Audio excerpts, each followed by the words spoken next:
Hey guys, how are we? It's Jacob Coach MMA here, okay? Today we're going to be going over some anti-wrestling and defensive wrestling tips, get-ups, wall defense and open mat defense, all for MMA. I'm going to go over 3 different techniques, okay? Going to go over one by Conor McGregor, one by Alexander Volkanovski, and one by Leon Edwards as well. So tune in, I hope you enjoy it.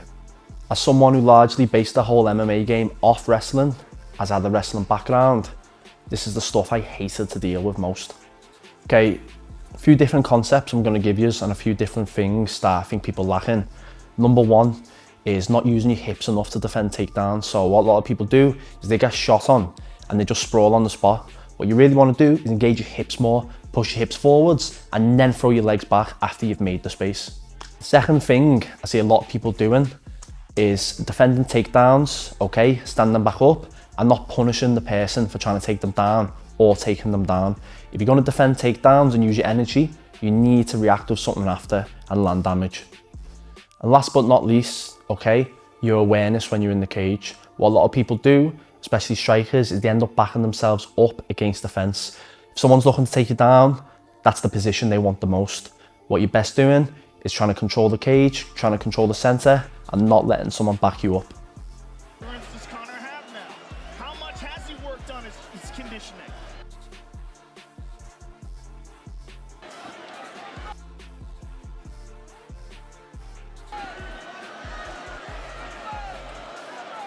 And how do you prepare for a guy like Nurmagomedov?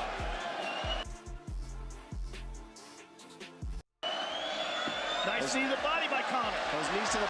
So when Khabib fought Conor, despite Khabib winning, McGregor showed a lot of good defensive wrestling tips, especially against the wall. One of my favourite ones he did was the 2-on-1 arm control to step off, okay? So Khabib had him pressed up against the fence, he's driving in, trying to wrestle, trying to take him down. What McGregor done was, whilst they were pummeling and wrestling, he managed to sneak both arms in between Khabib like that. Then from here, he had 2 hands on the wrist, or the forearm, and then from here, prevented Khabib taking him down. If my partner tries to wrestle and take me down from here whilst I've got a wrist control, he needs the other hand to connect, so it's easy for me to push off and escape, okay? So one more time, we're here, I've got underhook, I've got wrist control. How I like to set it up is I like to bump him forward to make space, and when I'm bumping forward to make space, I'll release my whizzer and put my whizzer in to fill the space. So I'll go bump, knock him off, throw over, and as I throw over, I bend my arm into the space like that and come here. Now I'll go both hands on, and he drives in, I'll lift this arm up and I'll step away from him. I can reverse the position or I can strike from there.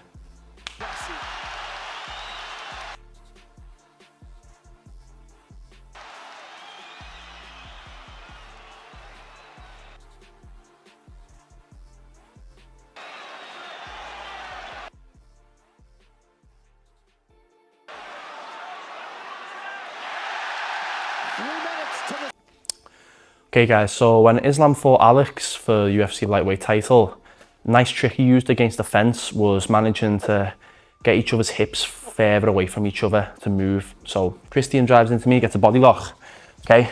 And his hips are right by my hips and he's driving in. From here, I'm pretty stuck. I can't really move off. What Alex did was he started pummeling in, he started widening his base, and when he pummeled in, okay, he managed to push Islam's hips back and get his own hips back. Now from here, normally I always advise people to step off to the underhook side. If I get a deep underhook on Christian, I step off, I can reverse the position. However, once both partners have hips back, and if Christian tries to pin me against the wall, I can even step over to his underhook side to escape. So if I just start stepping whilst he drives into me, boom, I can reverse the position that way as well. Back to me striking, or if I want to re-wrestle, I can re-wrestle. He tried to dominate the position. He tried to get into a better spot. You can't do that. Instead of defending, he tried to get on top. Watching the pro Covington crowd finally with reason to cheer. We'll see what he can do with this first takedown of the fight. Right back up. So guys, last one we're going to do is one from Leon Edwards when he fought Colby Covington. So it's a good one to deal with people who just lie on top in full guard, which is a very tricky position to stand up from anyway. So here my partner's on top, staying tight. He's got no interest in striking or advancing. It's kind of a bit of a stalemate for us. I'm going to go both hands on his shoulders, open my legs up, shrimp back. And when I shrimp back, okay, I'm gonna get my top leg, shin across his hip, bottom leg, foot across his hip. That's my position. My partner's still on top of me. Now from here, this arm's gonna come across. I'm gonna make a frame and place it on his tricep. Now when I'm ready, I'm gonna use loads of momentum and kick both my legs forward, pushing them back. As I do so, I'm gonna base up to my hand at the same time. So I'm gonna kick into him, base up, and now from here, I've got loads of room to start a technical stand-up. So I'm gonna start standing up, partner can follow me, we end up back to the feet, and I can go back to striking from there.